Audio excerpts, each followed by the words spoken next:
You are walking through the tall grass. The wind is cold against your skin. You hear a sound behind you. You turn around. A wild animal is standing there. It is not baring its teeth. It is not preparing to pounce or running away in fear. It is looking directly into your eyes.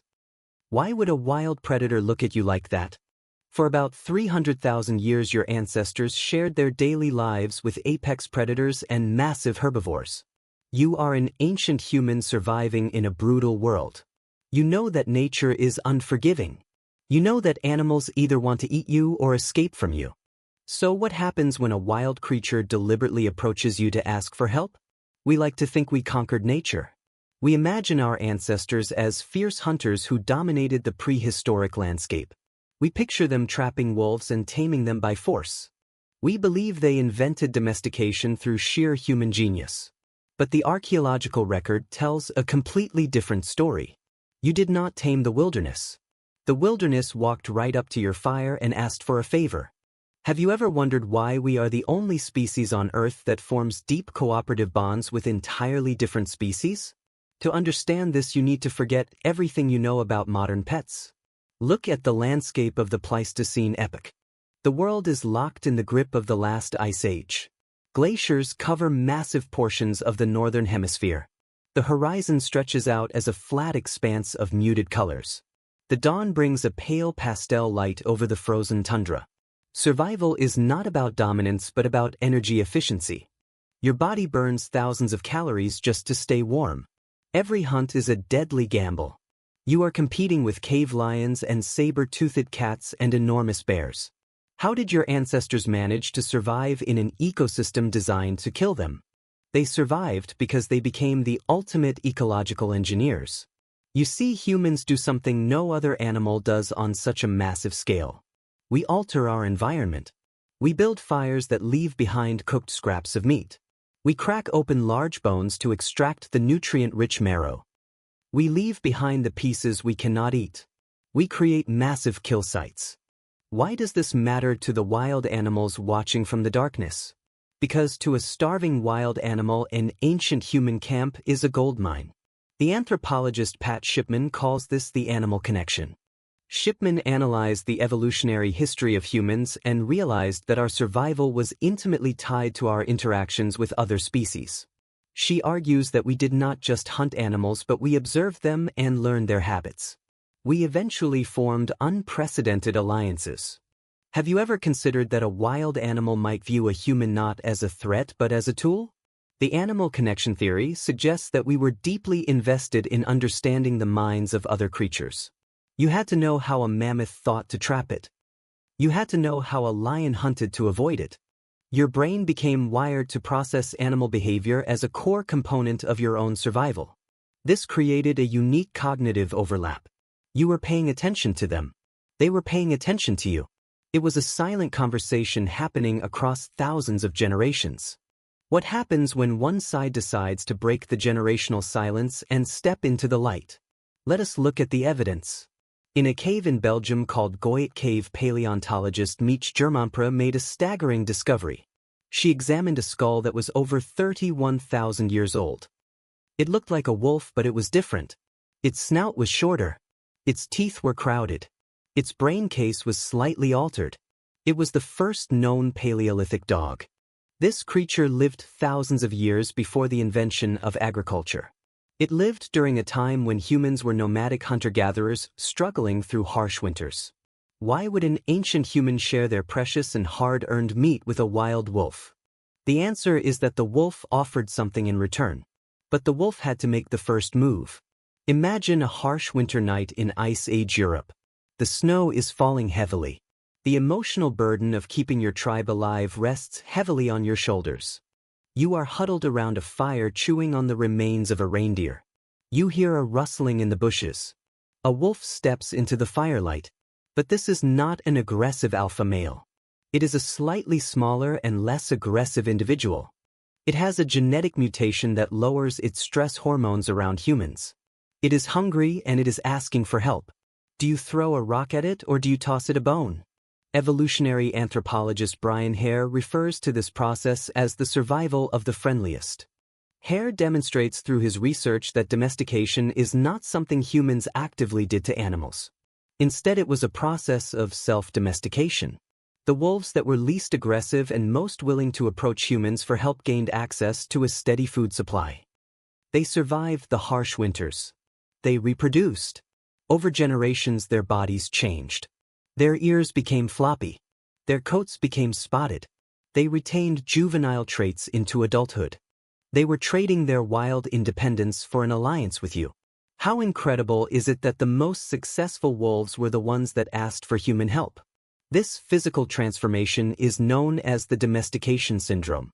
As the adrenaline and fear mechanisms in the wolf reduced, their physical appearance morphed into something softer and more approachable. They began to look like simple round-headed characters rather than fearsome predators. This was not a human breeding program. This was natural selection favoring the animals that could tolerate human proximity. The animals were adapting themselves to fit into your world. They learned to read human pointing and follow human gazes. Can you imagine a wild predator learning to understand human body language just to get a meal? Let us recreate a day in your life about 20,000 years ago. You wake up when your body is ready. No alarm and no schedule. The world is a simple minimalist landscape of ice and rock. The faces of your tribe members are familiar and carry the silent weight of another day of survival. The fire has burned down to embers. A large wolf-like creature is sleeping at the edge of the camp, acting as an early warning system. You set out to hunt. The landscape is vast and silent. You are tracking a herd of mammoth, but their trail is cold. Suddenly you hear the sharp, distinct bark of your canine companion. It shatters the generational silence of the frozen plains. It has picked up a scent your human nose could never detect. It leads you directly to the herd. You make the kill using your spears. The dog cannot take down a mammoth on its own, but you can. You cannot find the mammoth on your own, but the dog can. You process the meat and toss the unwanted scraps to the dog. Who is using whom in this scenario? The alliance is perfectly mutual. The animal asked for help finding food, and in return it gave you its senses. Your visual metaphors for survival now included a four-legged partner. But dogs are not the only example. The impulse for wild animals to seek human collaboration extends far beyond the canine world. Let us travel from the freezing tundras of Ice Age Europe to the sun-baked savannas of Africa. Here we find an interaction so bizarre it almost sounds like a myth. Have you ever heard of a wild bird that talks to humans? In 1989, researcher H.A. Isaac published a groundbreaking study on the Baran people of Kenya and a small wild bird called the greater honeyguide. This bird loves to eat beeswax. But there is a problem. The beeswax is hidden inside the hives of aggressive African bees tucked away in hollow trees. The bird cannot crack open the tree. It cannot fight off the bees. It needs help. So what does this wild animal do? It finds a human. It flits from branch to branch, letting out a very specific chattering call. The human hears the call and answers back with a specialized whistle. The bird leads the human through the savanna, stopping to make sure the human is following. It leads the human directly to the hidden beehive. The human uses smoke to calm the bees and chops open the tree with an axe and takes the honey. The human then leaves the wax behind for the bird. It is a perfect partnership. The bird asks for human muscle and the human asks for the bird aerial surveillance. Why do we assume we are the only species capable of negotiating a contract? This is not a trained behavior. The greater honeyguide is a wild animal that is born knowing how to recruit humans. It is an innate biological imperative written into its DNA. The bird understands that the human is the key to unlocking the calories inside the tree. The human understands that the bird is the map to the treasure. This interaction has likely been happening for hundreds of thousands of years. It completely changes the way we view our ancestors. You are not an isolated species fighting against the natural world. You are deeply embedded in it. You are part of a vast interspecies communication network. Animals learned that humans were uniquely capable of altering the environment. You had fire. You had tools. You had hands capable of complex manipulation. To a wild animal, you were the ultimate problem solver.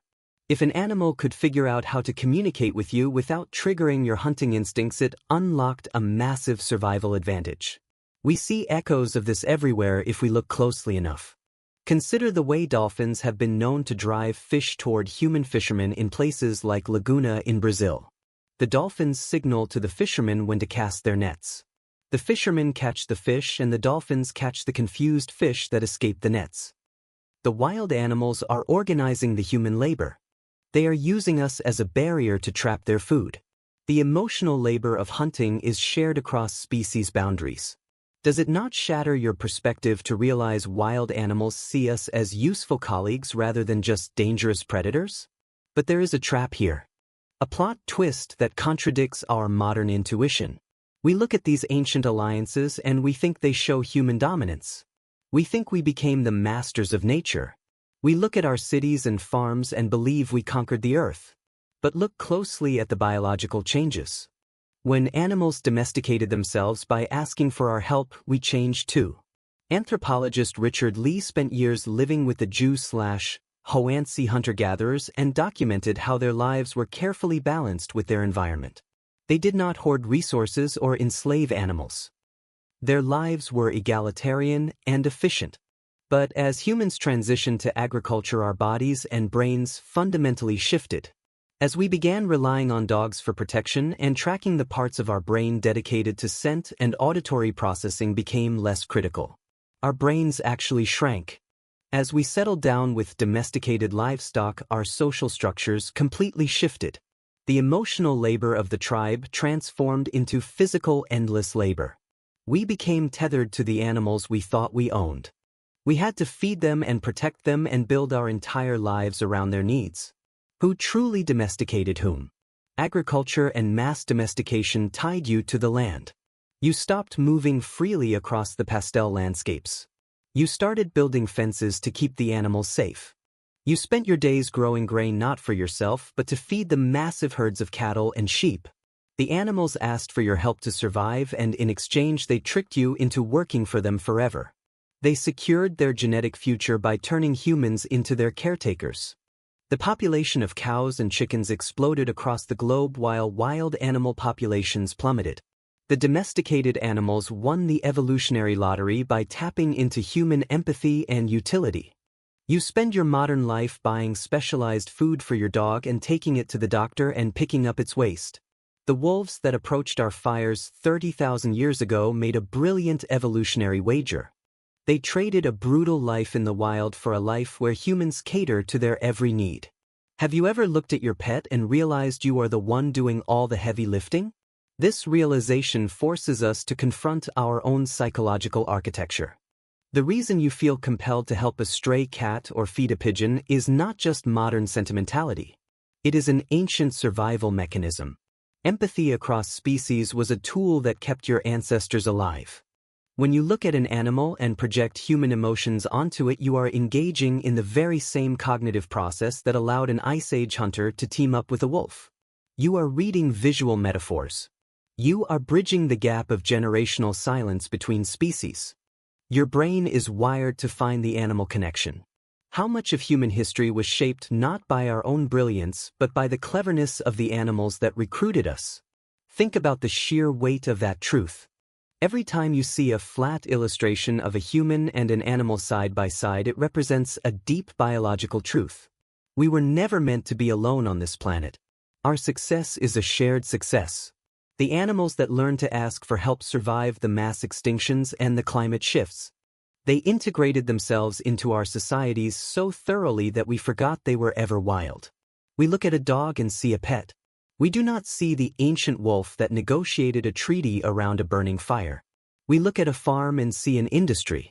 We do not see the massive ecological trap that tethered humanity to the soil. We are blind to the quiet manipulation that the natural world has exerted upon us. Your ancient ancestors understood something that we have largely forgotten. They knew that human survival was not a solo endeavor. The wild was not something to be conquered. It was something to be collaborated with.